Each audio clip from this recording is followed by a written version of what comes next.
السلام علیکم ورحمۃ اللہ وبرکاتہ۔ الحمد للہ وکفیٰ وسلام علی عبادہ الذین اصطفیٰ، اما بعد فاعوذ باللہ من الشیطان الرجیم، بسم اللہ الرحمن الرحیم۔ یا ایھا الذین آمنوا اتقوا اللہ وَكُونُوا مَعَ الصَّادِقِينَ۔ صدق اللہ مولانا العظیم وصدق رسولہ النبی الامین الکریم، ونحن علی ذلک من الشاہدین والشاکرین والحمد للہ رب العالمین۔ انتہائی ادب و احترام کے ساتھ بارگاہ رسالت آپ صلی اللہ علیہ وسلم نے درود شریف کا نذرانہ پیش کرتے ہیں۔ اللہم صلی علی سیدنا مولانا محمد وعلی آلہ وآلہ وسلم، صلاۃ و سلام علیک یا رسول اللہ صلی اللہ علیہ وسلم۔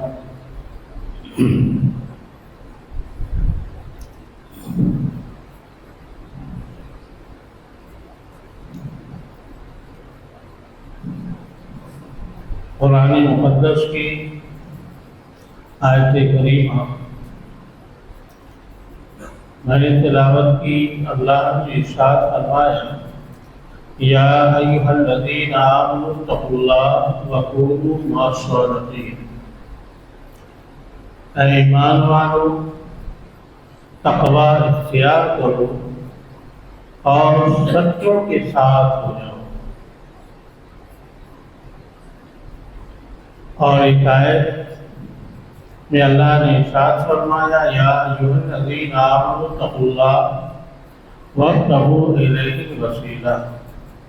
اے ایمان والو، اللہ کا تقوی اختیار کرو،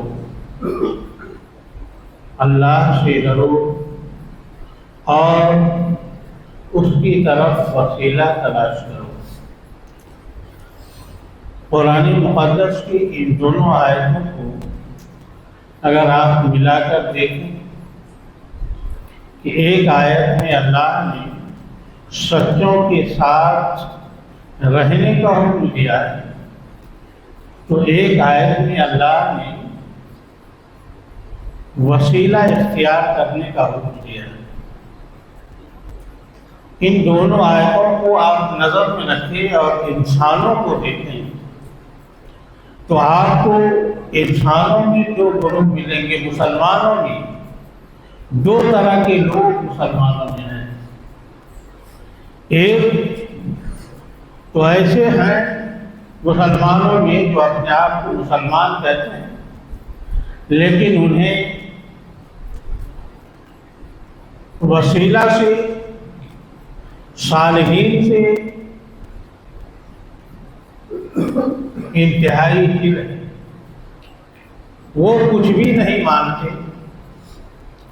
نہ وہ اللہ کے ولیوں کو مانتے ہیں، نہ ان کے وسیلہ کے اختیار کرنے کو جائز سمجھتے ہیں۔